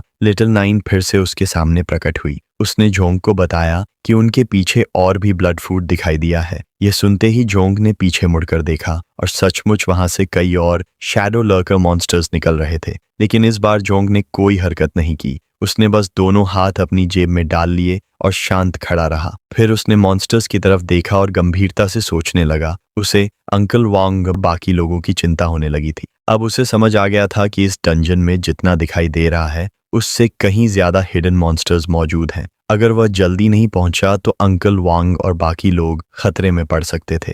इसलिए उसने फैसला किया कि इन मॉन्स्टर्स को जितनी जल्दी हो सके खत्म करना होगा। इसके बाद उसने लिटिल नाइन से पूछा कि क्या वह अकेले इन मॉन्स्टर्स को संभाल सकती है। यह सुनकर लिटिल नाइन धीरे धीरे पॉइजनस मिस्ट के भीतर से प्रकट हुई। उसने सामने मौजूद मॉन्स्टर्स की तरफ देखा और अपना हाथ उनकी ओर बढ़ा दिया। फिर आत्मविश्वास से मुस्कुराते हुए उसने जोंग से कहा, इन सबको मेरे हवाले कर दो। मेरे लिए ये सभी मॉन्स्टर्स सिर्फ छोटे छोटे शिकार हैं। कई मिनट बाद जोंग उस जगह पहुंचा जहां अंकल वांग और बाकी लोग मौजूद थे। वहां पहुंचते ही उसने देखा कि अंकल वांग बुरी तरह घायल हो चुके थे। वे दोनों मॉन्स्टर्स से पूरी तरह घिरे हुए थे। अंकल वांग अपनी स्वॉर्ड को दोनों हाथों से मजबूती से पकड़े हुए थे और उनकी पीठ जी की पीठ से लगी हुई थी। वहीं जी ने अपने दोनों हाथ मॉन्स्टर्स की तरफ फैलाए हुए थे और किसी भी अटैक से खुद को बचाने के लिए अपनी एबिलिटी इस्तेमाल करने को तैयार थी। धीरे धीरे मॉन्स्टर्स उनकी तरफ बढ़ने लगे। उनकी आंखों में केवल हत्या की भूख दिखाई दे रही थी।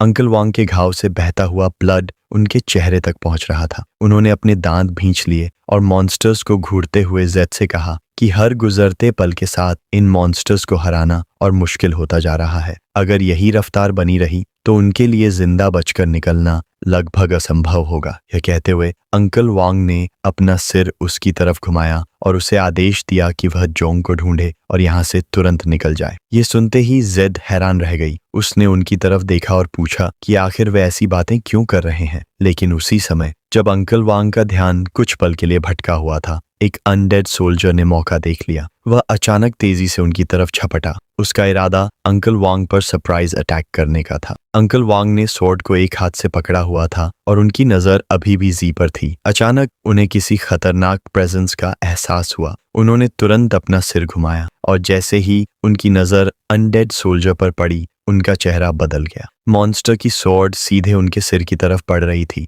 उन्होंने अपने दांत भींच लिए। उनके मन में केवल एक ही विचार आया, यह अच्छा नहीं है। लेकिन ठीक उसी क्षण जैसे मौत उनके सामने खड़ी हो, जोंग वहां प्रकट हो गया। उसने अपना हाथ आगे बढ़ाया और लिटिल नाइन की पॉइजनस मिस्ट एबिलिटी का इस्तेमाल कर दिया। अनडेड सोल्जर की स्वॉर्ड अंकल वांग तक पहुंच पाती उससे पहले ही पॉइजनस मिस्ट उसके शरीर से चिपक गई। अगले ही पल उसका शरीर धीरे धीरे गलना शुरू हो गया। उसकी त्वचा, हड्डियां और पूरा शरीर कोरोड होने लगा। कुछ ही सेकंड में वह मॉन्स्टर पूरी तरह नष्ट हो गया। अनडेड सोल्जर का शरीर धीरे धीरे हवा में बिखरने लगा। यह दृश्य देखकर अंकल वांग स्तब्ध रह गए। वे एक साथ सरप्राइज और कंफ्यूजन दोनों महसूस कर रहे थे। उन्हें समझ ही नहीं आ रहा था कि आखिर अभी हुआ क्या है। तभी जोंग ने शांत स्वर में पूछा, आप लोग ठीक हैं? जोंग की आवाज सुनते ही अंकल वांग ने पीछे मुड़कर देखा और जैसे ही उनकी नजर जोंग पर पड़ी, वे कुछ पल के लिए बिल्कुल चुप हो गए। उन्होंने अपने दांत भींच लिए लेकिन उनके मुंह से एक भी शब्द नहीं निकला। जैसे जैसे जोंग उनकी तरफ बढ़ता गया,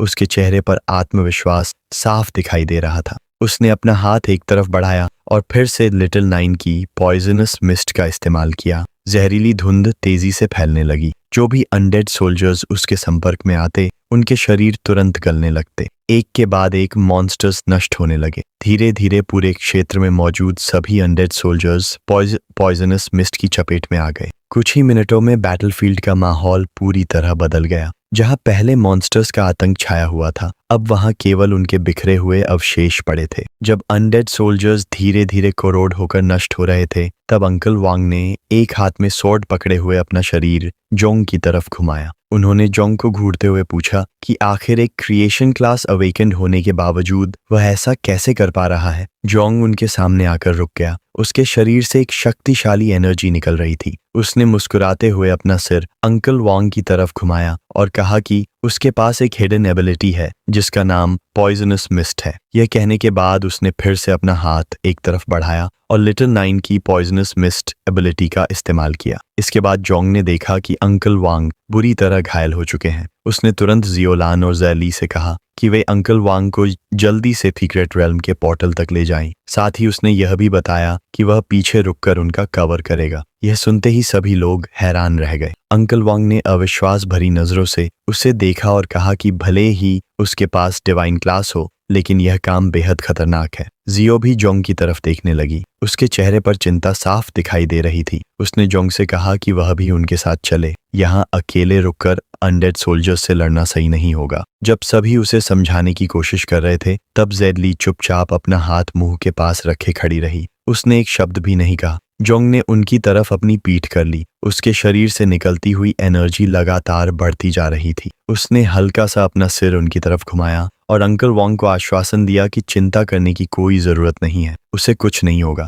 ये कहने के बाद वह पूरी तरह उनकी तरफ से मुड़ गया और मॉन्स्टर्स की तरफ बढ़ने लगा। उसी समय सिस्टम की आवाज पूरे सीक्रेट रेल्म में गूंज उठी। नोटिफिकेशन में बताया गया कि सीक्रेट रेल्म के लास्ट लेवल में मौजूद लोगों की संख्या रिक्वायरमेंट पूरी कर चुकी है, इसलिए सीक्रेट रेल्म का फाइनल ट्रायल समन किया जा रहा है। यह खबर सुनते ही सभी के चेहरे बदल गए। उधर अंकल वांग लगातार जोंग को दूर जाते हुए देख रहे थे। वे उसे रोकना चाहते थे, लेकिन जैसे ही वे कुछ कहने वाले थे, जियो ने उन्हें रोक दिया। उसने उनकी तरफ देखा और कहा कि जोंग कोई लापरवाह इंसान नहीं है। अगर उसने ऐसा फैसला लिया है तो जरूर उसके पास कोई योजना होगी, इसलिए उन्हें उस पर भरोसा करना चाहिए। काफी देर सोचने के बाद अंकल वांग ने आखिरकार जोंग पर विश्वास करने का फैसला किया। उन्होंने अपने हाथ में पकड़ी स्वॉर्ड उसकी तरफ फेंक दी और कहा कि बाद में इसे वापस करना मत भूलना। जोंग ने तुरंत हाथ बढ़ाकर स्वॉर्ड पकड़ ली, फिर मुस्कुराते हुए कहा कि चिंता मत कीजिए, वह इसे सही सलामत वापस लौटा देगा।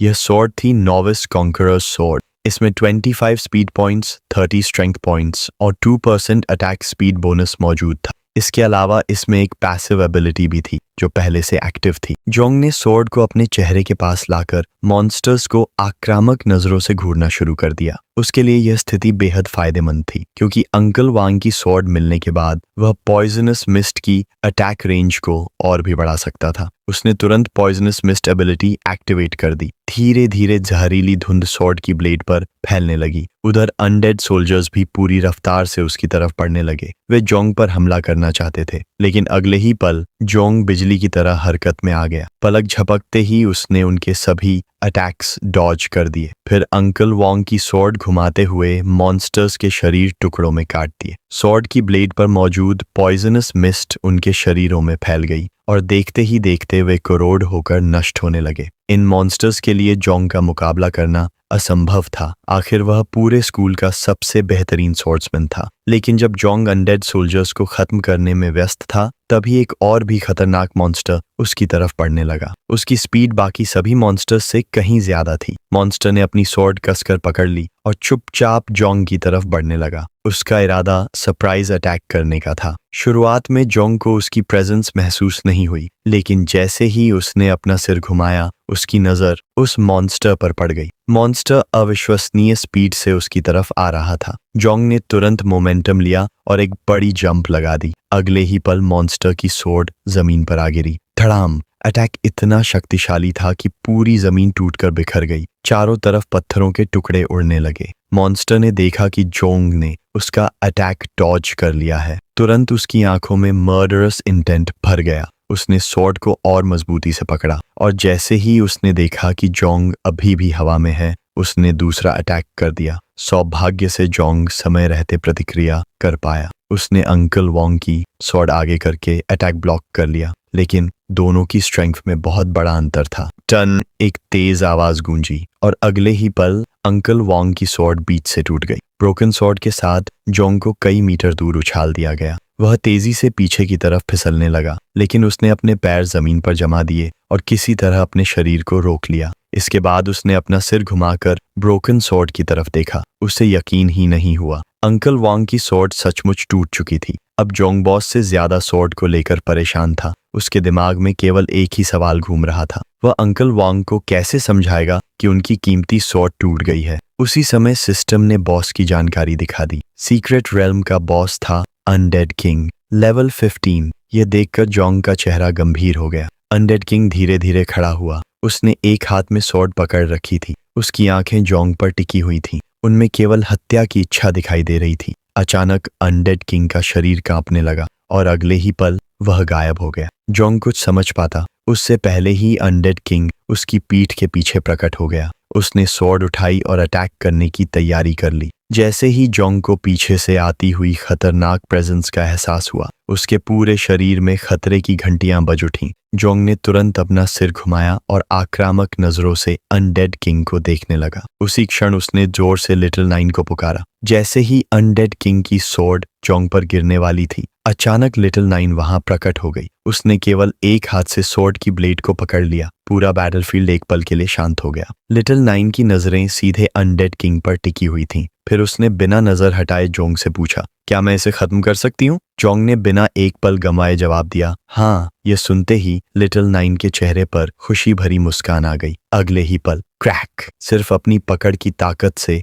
उसने अनडेड किंग की स्वॉर्ड को टुकड़ों में तोड़ दिया। टूटी हुई ब्लेड के टुकड़े चारों तरफ बिखर गए। फिर लिटिल नाइन ने अपने दोनों हाथ फैलाए। उसके शरीर से एक भयावह एनर्जी निकलने लगी। वह एनर्जी चारों दिशाओं में फैल रही थी। यह दृश्य देखकर अनडेड किंग भी सतर्क हो गया। अब उसकी स्वॉर्ड नष्ट हो चुकी थी, इसीलिए उसने अपने फिस्ट से हमला करने का फैसला किया। लिटिल नाइन का ध्यान भटका हुआ देखकर अनडेड किंग अचानक उसकी तरफ झपटा। वह सरप्राइज अटैक करना चाहता था, लेकिन उसी समय लिटिल नाइन ने अपनी आंखें खोल दी। उसके शरीर में एक भयानक बदलाव आने लगा। उसकी आंखों में किलर इंटेंट साफ दिखाई दे रही थी। वह सीधे अनडेड किंग को घूरने लगी। अगले ही पल उसके टेंटिकल्स बाहर निकल आए। उसने तुरंत ऑफेंसिव स्टैंस अपना लिया और फिर शुरू हुआ एकतरफा नरसंहार। उसके टेंटिकल्स स्वॉर्ड की तरह तेज थे। वे लगातार अनडेड किंग पर वार करने लगे। अनडेड किंग हर अटैक से बचने की कोशिश कर रहा था, लेकिन लिटिल नाइन की स्पीड और पावर उसके लिए बहुत ज्यादा थी। धीरे धीरे उसका शरीर टूटने लगा। सबसे पहले उसका बायां हाथ कटकर गिर गया,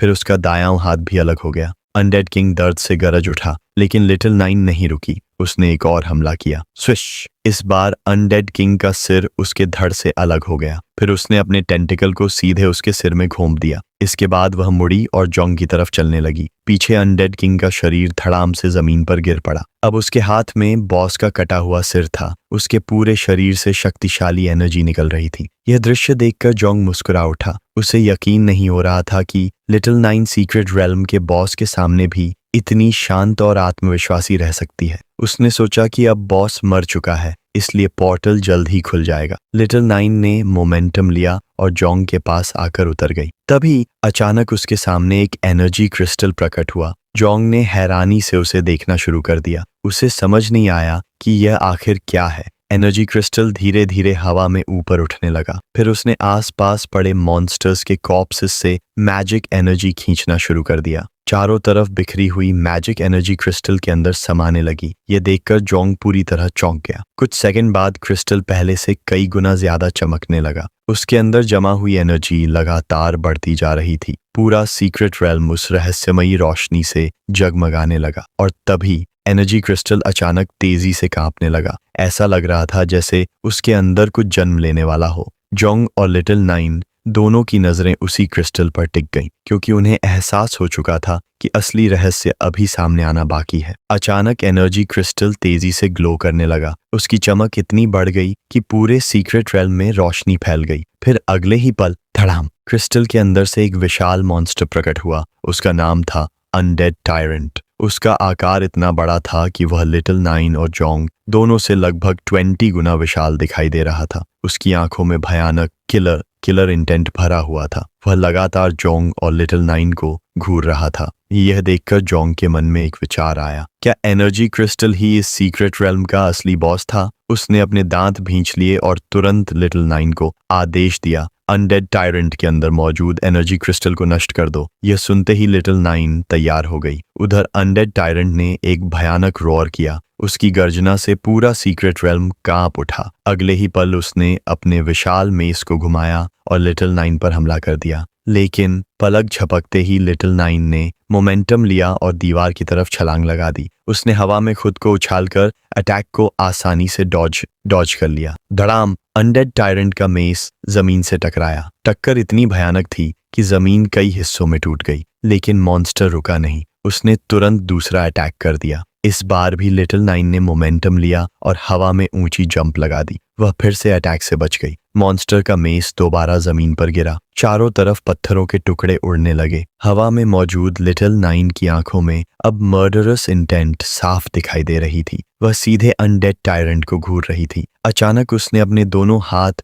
उसकी तरफ बढ़ा दिए। अगले ही पल उसके शार्प टेंटिकल्स बिजली की रफ्तार से आगे बढ़े। उसने लगातार अनडेड टायरेंट पर हमला शुरू कर दिया। हर टेंटिकल स्वॉर्ड की तरह तेज था, लेकिन हैरानी की बात यह थी कि इतना विशाल मॉन्स्टर होने के बावजूद अनडेड टायरेंट अविश्वसनीय स्पीड से सभी अटैक्स डॉज कर रहा था। ऐसा लग रहा था जैसे उसे किसी भी अटैक से कोई डर ही न हो। यह देखकर जोंग भी चौंक गया। उसने अपने दांत भींच लिए। उसे समझ आ गया कि यह बॉस पहले के सभी मॉन्स्टर्स से कहीं ज्यादा खतरनाक है। फिर अचानक उसकी नजर नीचे जमीन पर पड़ी। मलबे के बीच कई प्लांट्स उगे हुए दिखाई दे रहे थे। उन्हें देखते ही उसके दिमाग में एक योजना बन गई। उसने फैसला किया कि अब समय आ गया है अपनी डिवाइन क्रिएशन क्लास की असली शक्ति इस्तेमाल करने का। स्पिरिचुअल मास्टर जोंग ने प्लांट्स को ध्यान से देखा। उसकी आंखों में दृढ़ निश्चय दिखाई दे रहा था। वह जानता था कि उसके पास केवल एक ही मौका है। अगर यह योजना सफल हुई तो अनडेड टायरेंट का अंत निश्चित होगा।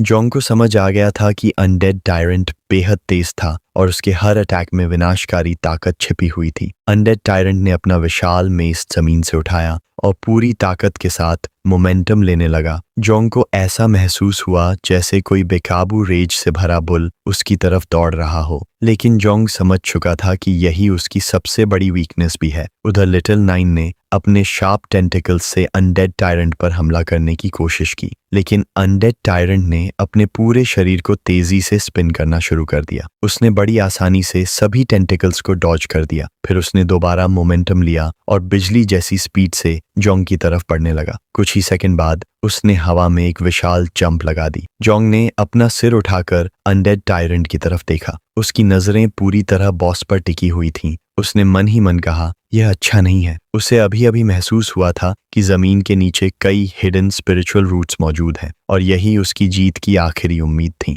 हवा में मौजूद अनडेड टायरेंट ने दोनों हाथों से अपना मेस कसकर पकड़ लिया। वह पूरी ताकत से जोंग की तरफ बढ़ रहा था। उसका इरादा एक ही अटैक में जोंग का अंत करने का था, लेकिन जोंग बिल्कुल शांत खड़ा रहा। उसने फैसला कर लिया था कि वह अपनी एबिलिटी ठीक उसी पल इस्तेमाल करेगा जब बॉस उसके बिल्कुल करीब पहुंच जाएगा। कुछ सेकंड बाद अनडेड टायरेंट आखिरकार उसकी रेंज में आ गया। जोंग की आंखों में एक चमक उभरी। उसे समझ आ गया कि यही सही मौका है। उसने तुरंत अपना हाथ जमीन की तरफ बढ़ाया। अगले ही पल उसके हाथ के नीचे एक ग्रीन सिंबल चमकने लगा। उसने अपनी डिवाइन टैलेंट एक्टिवेट कर दी। धीरे धीरे जमीन के नीचे छिपी हुई स्पिरिचुअल रूट्स बाहर निकलने लगी। जोंग ने अपना शरीर अनडेड टायरेंट की तरफ घुमाया। उसकी आंखों में अब मौत जैसा सन्नाटा था। उसने अपना हाथ बॉस की तरफ बढ़ाया और अगले ही पल धड़ाम 4 विशाल स्पिरिचुअल रूट्स जमीन फाड़कर बाहर निकली। उन्होंने सीधे अनडेड टायरेंट के शरीर को भेद दिया। हवा में ही जकड़ गया। वह जितनी भी कोशिश करता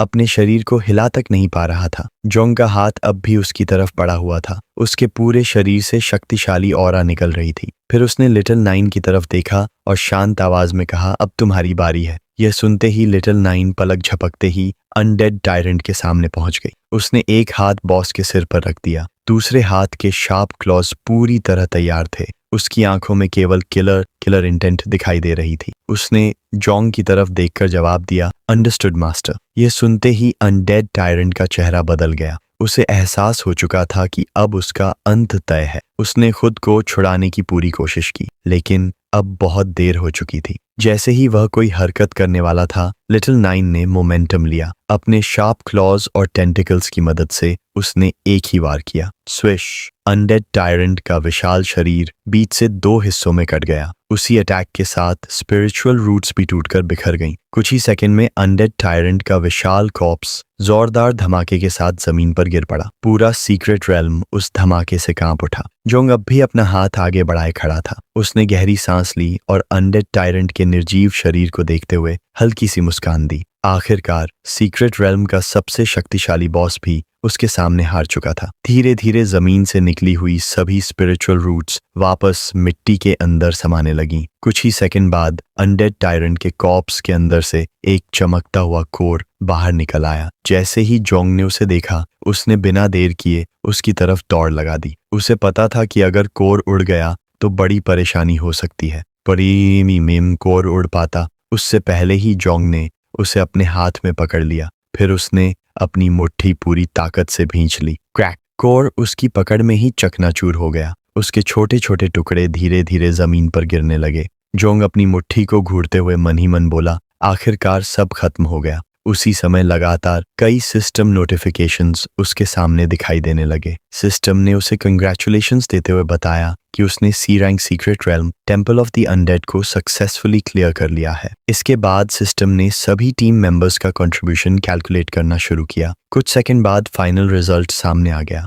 level 0 spiritual master Jong chain को इस सीक्रेट रेल्म में S+ रेटिंग मिली। वहीं लेवल 12 स्वॉर्ड्समैन वांग यी को B- रेटिंग प्राप्त हुई। लेवल 11 वॉरलॉक लू यिंग को A रेटिंग मिली और लेवल 10 बॉक्सर एंडिन को B- रेटिंग हासिल हुई। इसके बाद हेवनली सिस्टम ने टीम रिवॉर्ड्स जनरेट करना शुरू कर दिया। जोंग के सामने एक बड़ा सा सिस्टम विंडो खुल गया। कुछ ही पलों में उसमें कई वेपन्स दिखाई देने लगे। पहला वेपन एक डैगर था, दूसरा एक सेप्टर, तीसरा हैवी एक्स, चौथा लाइट एक्स और पांचवा हैमर। उधर स्पिरिचुअल रूट्स पूरी तरह जमीन के अंदर वापस चली गई थी। जोंग कई सेकंड तक सिस्टम विंडो को ध्यान से देखता रहा। वह सोच रहा था कि इनमें से कौन सा वेपन सबसे ज्यादा उपयोगी होगा। आखिरकार उसने अपना हाथ विंडो के अंदर डाला और डैगर को बाहर निकाल लिया। जैसे ही वेपन उसके हाथ में आया, उसकी पूरी स्टैटिस्टिक्स सामने दिखाई देने लगी। इस वेपन का नाम था ईड्यूज स्विफ्ट डैगर। इसकी रैंक D थी। यह यूजर को 50 अटैक पॉइंट्स और 5% स्पीड बोनस देता था। साथ ही यह डैगर सोर्ड कैटेगरी से रिलेटेड था और 2 प्रोफेशनल एट्रीब्यूट्स भी प्रदान करता था। जोंग ने डैगर को एक हाथ में पकड़कर उसकी ब्लेड को ध्यान से देखा। उसने हल्की मुस्कान के साथ सिर हिलाया। उसे यह वेपन काफी पसंद आया। फिर उसने मन ही मन फैसला किया कि यही डैगर वह अंकल वांग को उनकी टूटी हुई स्वॉर्ड के बदले कॉम्पेंसेशन के रूप में देगा। जोंग ने अपना सिर एक तरफ घुमाया और सिस्टम विंडो को ध्यान से देखने लगा। उसने मन ही मन सोचा कि यहाँ तो बहुत सारा इक्विपमेंट मौजूद है, लेकिन कुछ ही देर में उसे एहसास हुआ कि यह सभी इक्विपमेंट केवल कॉम्बैट क्लासेस के लिए बनाए गए हैं। उसे समझ नहीं आ रहा था कि क्रिएशन क्लासेस के लिए भी कोई उपयुक्त इक्विपमेंट मौजूद है या नहीं। यह सोचकर वह सिस्टम विंडो के पास गया। उसने अपना हाथ विंडो के अंदर डाला और एक एक करके सभी इक्विपमेंट के एट्रीब्यूट्स देखने का फैसला किया। सबसे पहले उसने हैमर को बाहर निकाला, लेकिन जैसे ही हैमर पूरी तरह बाहर आया, धड़ाम, वह सीधे जमीन पर गिर पड़ा क्योंकि उसका वेट बेहद ज्यादा था। इस वेपन का नाम था कॉल ऑफ द किंग। यह यूजर को 100 स्ट्रेंथ पॉइंट्स देता था, लेकिन इसके भारी वेट की वजह से 100 एजिलिटी पॉइंट्स भी कम हो जाते थे। इस वेपन की खास पैसिव एबिलिटी यह थी कि यूजर के पास 10% चांस होता था कि उसका क्रिटिकल डैमेज 5 गुना तक बढ़ जाए। जोंग हैमर को जमीन से उठाने की कोशिश करने लगा, लेकिन तभी एक अजीब सा एहसास उसके पूरे शरीर में फैल गया। उसी समय एक नया सिस्टम नोटिफिकेशन उसके सामने प्रकट हुआ। उसमें लिखा था कि उसे एक्सपीरियंस रिवॉर्ड दिया जा रहा है। यह देखकर जोंग तुरंत समझ गया कि सीक्रेट रेल्म क्लियर करने के बाद मिले एक्सपीरियंस पॉइंट्स अब उसके अकाउंट में जुड़ रहे हैं। शुरुआत में हैमर उठाना उसके लिए लगभग असंभव था, लेकिन जैसे जैसे एक्सपीरियंस बढ़ता गया, उसकी फिजिकल स्ट्रेंथ भी लगातार बढ़ने लगी। कुछ ही सेकंड बाद वह उसी भारी हैमर को एक हाथ से ऐसे उठाने लगा जैसे उसका कोई वेट ही न हो। फिर एक और सिस्टम नोटिफिकेशन सामने आया। उसमें लिखा था कि यूनाइटेड एबिलिटी अब एक्टिव हो चुकी है। इसके प्रभाव से जोंग के सभी एट्रीब्यूट्स में 20% की वृद्धि हो गई। उसके पूरे शरीर से शक्तिशाली एनर्जी निकलने लगी। एक हाथ में विशाल हैमर उठाए हुए उसने दूसरा हाथ अपनी पैंट पॉकेट में डाल लिया। फिर उसने हैमर की तरफ देखते हुए हल्की मुस्कान दी। इंसेक्ट मदर की पैसिव एबिलिटी की वजह से वह अब लेवल 6 तक पहुंच चुका था। इस लेवल अप के साथ यूनाइटेड एबिलिटी का इफेक्ट भी पहले से कहीं अधिक शक्तिशाली हो गया था। अब उसे साफ महसूस हो रहा था कि हर लेवल बढ़ने के साथ उसकी फिजिकल कॉम्बैट एबिलिटी भी लगातार मजबूत होती जा रही है। इसी सोच में खोया हुआ था कि तभी लिटिल नाइन उसके पास आ गई। उसने धीरे से जोंग की शर्ट पकड़कर उसका ध्यान अपनी तरफ खींचा। उसकी आवाज सुनते ही जोंग अपनी सोच से बाहर आ गया। लिटिल नाइन ने अपनी उंगली सिस्टम विंडो की तरफ करते हुए मासूमियत से पूछा, मास्टर, क्या मैं इन सबको रिवॉर्ड के तौर पर खा सकती हूँ? यह सुनकर जोंग हल्का सा मुस्कुराया। उसने हैमर वापस जमीन पर रख दिया। फिर लिटिल नाइन की आंखों में देखते हुए कुछ सेकंड तक सोचता रहा। आखिरकार उसने प्यार से कहा, नहीं लिटिल नाइन, तुम ये इक्विपमेंट नहीं खा सकती। ये सब अंकल वोंग और बाकी लोगों के लिए हैं। इन्हें बेचकर काफी मनी मिल सकती है, और अगर तुमने इन्हें खा लिया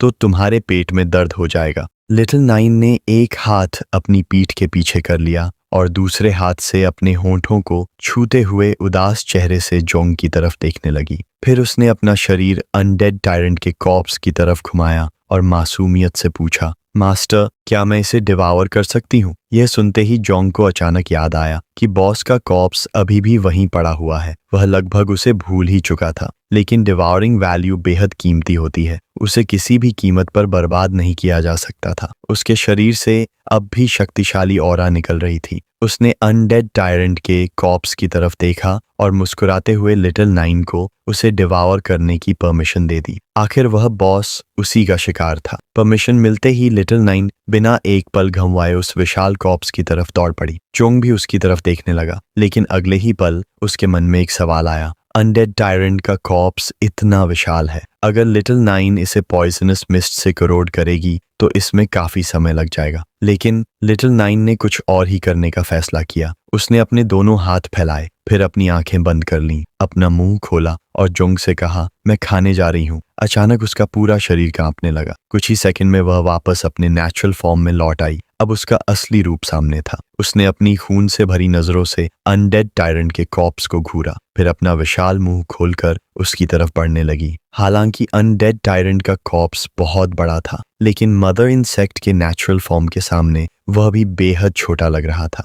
दृश्य देखकर जोंग पूरी तरह दंग रह गया। उसे उम्मीद नहीं थी कि लिटिल नाइन कॉर्प्स को डिवावर करने के लिए अपना असली रूप दिखाएगी। अगले ही पल लिटिल नाइन ने एक जोरदार रोर किया। उसकी गर्जना पूरे सीक्रेट रेल्म में गूंज उठी। फिर उसने अनडेड टायरेंट के पूरे कॉर्प्स को डिवावर करना शुरू कर दिया। उसके मुंह से पैदा हुई भयानक सक्शन की वजह से तेज हवा चलने लगी। चारों तरफ धूल और मलबा उड़ने लगा। जोंग ने तुरंत इस मौके का फायदा उठाया। उसने जल्दी जल्दी सिस्टम विंडो में मौजूद सभी इक्विपमेंट बाहर निकाल ली। एक हाथ में हैमर पकड़े हुए उसने दूसरे हाथ से अपना चेहरा ढक लिया। लिटिल नाइन की रोर इतनी ज्यादा तेज थी कि उसके कान तक गूंज उठे। जोंग ने राहत की सांस ली। अगर यह सब मेन सिटी में हुआ होता तो उनकी सारी पहचान छिपाना नामुमकिन हो जाता। कुछ ही देर बाद लिटिल नाइन ने पूरे कॉर्प्स को डिवावर कर लिया। उसी समय एक नया सिस्टम नोटिफिकेशन सामने आया। जोंग को रिवॉर्ड के रूप में 400 डिवावरिंग पॉइंट्स मिले। अपने हाथ से चेहरा ढके हुए जोंग ने महसूस किया कि डिवावरिंग वैल्यू बहुत तेजी से बढ़ रही है। वह मन ही मन मुस्कुराया, जैसा उसने सोचा था। मॉन्स्टर्स का मीट सामान्य मॉन्स्टर्स से कहीं ज्यादा वैल्यू देता है। उसे अब समझ आ गया था कि अगर उन्हें डिवावरिंग वैल्यू जल्दी बढ़ानी है तो आगे चलकर उन्हें ज्यादा से ज्यादा बॉस टाइप मॉन्स्टर्स का शिकार करना होगा। इसी सोच में डूबा हुआ था कि तभी अचानक किसी के कदमों की आहट सुनाई दी। ऐसा लग रहा था कि कोई उनकी तरफ तेजी से आ रहा है। जोंग ने तुरंत अपना सिर घुमाया। उसकी आंखें सतर्क हो गईं, क्योंकि उसे नहीं पता था कि आने वाला दोस्त है या एक नया दुश्मन। उसने तुरंत पीछे मुड़कर देखा। उसने अपने दांत भींच लिए। उसे समझ आ गया था कि लिटिल नाइन की जोरदार रोर सुनकर अंकल वोंग और बाकी लोग यहाँ आ रहे हैं। जोंग ने तुरंत सिस्टम की तरफ देखा। इस समय उसका डिवावरिंग वैल्यू बढ़कर 8876 पॉइंट्स हो चुका था। वह बस थोड़ा सा और बाकी था। अगर थोड़ा और डिवावरिंग वैल्यू मिल जाता तो मीटर पूरी तरह भर जाता। जोंग तुरंत लिटिल नाइन के पास गया और उससे कहा कि वह जल्दी से अपने दूसरे फॉर्म में वापस आ जाए। यह सुनते ही लिटिल नाइन मुस्कुराई और बोली, अंडरस्टूड मास्टर। कुछ ही सेकंड में वह फिर से अपने छोटे फॉर्म में लौट आई। जोंग ने मन ही मन अफसोस किया। डिवाउरिंग वैल्यू पूरी होने से बस थोड़ा सा ही रह गया था। तभी अंकल वांग और बाकी लोग वहां पहुंच गए। जैसे ही उनकी नजर जमीन पर पड़े, इक्विपमेंट पर पड़ी, उन्हें तुरंत समझ आ गया कि जोंग ने सचमुच सीक्रेट रेल्म का बॉस अकेले हरा दिया है। जोंग ने बिना कुछ छिपाए अंकल वांग से कहा कि लड़ाई के दौरान उनकी स्वॉर्ड टूट गई थी, लेकिन उसकी भरपाई के लिए उसने उन्हें एड्यूस स्विफ्ट डैगर दे दिया। अंकल वांग ने बिना झिझक डैगर अपने हाथ में ले लिया। जब उन्होंने उसके एट्रीब्यूट्स देखे तो वे हैरान रह गए। यह एक रेयर आइटम था। उन्होंने मुस्कुराते हुए जोंग से कहा कि अब वह स्वॉर्ड टूटने की बात को लेकर उससे कोई शिकायत नहीं करेंगे। इसी बीच जियोजाई भी जोंग के पास आई। उसने अपने हाथ में पकड़ा हुआ नेकलेस दिखाते हुए बताया कि यह भी एक रेयर आइटम है। अगर इसे बेचा जाए तो इसके बदले काफी मनी मिल सकती है। फिर उसने उत्सुक होकर जोंग से पूछा, आखिर तुमने बॉस को अकेले कैसे हरा दिया? जोंग ने हल्की मुस्कान के साथ अपना हाथ सिर के पीछे रखा और जवाब दिया, लगता है मेरा पॉइजन ऐसे मॉन्स्टर्स के खिलाफ काफी ज्यादा असर करता है।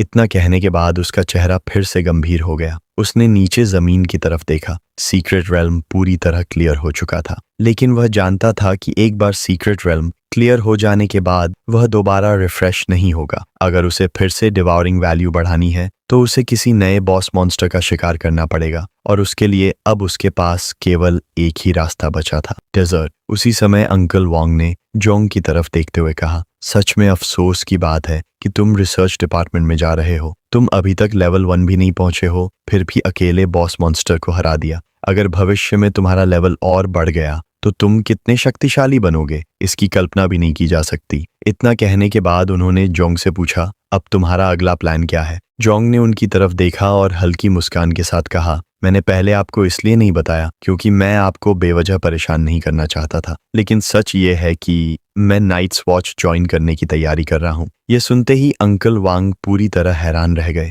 उन्होंने तुरंत पूछा, क्या तुम सच में नाइट्स वॉच ज्वाइन करना चाहते हो? जोंग ने अपना हाथ सिर पर रखा और आत्मविश्वास से जवाब दिया, हाँ। फिर उसने सबकी तरफ देखते हुए बताया कि अब वह सीधे नाइट्स वॉच के हेडक्वार्टर्स जाने वाला है, क्योंकि उसकी असली यात्रा अब शुरू होने वाली थी। लेकिन वहां जाने से पहले उसका एक और लक्ष्य था। वह अपने लेवल को जितना हो सके उतना बढ़ाना चाहता था। इसी वजह से उसने जल्द से जल्द विल्डरनेस जाने का फैसला किया, ताकि लगातार मॉन्स्टर्स का शिकार करके अपनी स्ट्रेंथ बढ़ा सके। यह सुनते ही अंकल वांग का चेहरा बदल गया। वहीं जाई ने हैरानी से अपना हाथ मुंह पर रख लिया। उसे यकीन ही नहीं हो रहा था कि जोंग इतनी खतरनाक जगह पर जाने वाला है। जाई तुरंत उसके पास आई। उसने जोंग का हाथ पकड़ा और उसकी आंखों में देखते हुए गंभीर आवाज में कहा, विल्डरनेस बेहद खतरनाक जगह है। लेकिन इससे पहले कि वह अपनी बात पूरी कर पाती, जोंग ने उसे बीच में ही रोक दिया। उसने अपनी मुट्ठी कसकर बंद कर ली। अगले ही पल लिटिल नाइन की पॉइजनस मिस्ट उसकी हथेली से निकलने लगी। उसने शांत लेकिन आत्मविश्वास भरी आवाज में कहा, मेरी चिंता मत करो, मुझे अच्छी तरह पता है कि मुझे क्या करना है। अगर किसी की चिंता करनी है तो उन मॉन्स्टर्स की करो जो मेरे सामने आने वाले हैं। यह सुनकर वहां मौजूद सभी लोग चुप हो गए। उसी दिन कुछ घंटों बाद जोंग ट्रेन में बैठकर सिटी के आउटस्कर्ट्स तक पहुंच गया। ट्रेन रुकते ही कंडक्टर ने घोषणा की, जो लोग विल्डरनेस जा रहे हैं वे यहीं उतर जाएं। जोंग बिना कुछ कहे ट्रेन से नीचे उतर गया। उसने अपनी पहचान छिपाने के लिए एक क्लोक पहन रखा था, ताकि कोई उसे पहचान न सके। वह कुछ देर तक सामने की तरफ देखता हुआ चुपचाप खड़ा रहा। उसके सामने एक विशाल ब्रिज था, जिस पर बड़ी संख्या में अवेकनर्स विल्डरनेस की तरफ जा रहे थे। सिस्टम अवेकन होने के बाद जोंग की एपेटाइट पहले से काफी बढ़ चुकी थी, लेकिन उससे भी ज्यादा हैरानी की बात यह थी कि सिर्फ खाना खाने से भी उसका डिवाउरिंग वैल्यू थोड़ा थोड़ा बढ़ रहा था। उसने अपने बैग से ब्रेड का एक लोफ निकाला। जैसे ही उसने उसे खाना शुरू किया, उसका डिवाउरिंग वैल्यू 2 पॉइंट्स बढ़ गया। उसी समय लिटिल नाइन भी उसके सामने आ गई।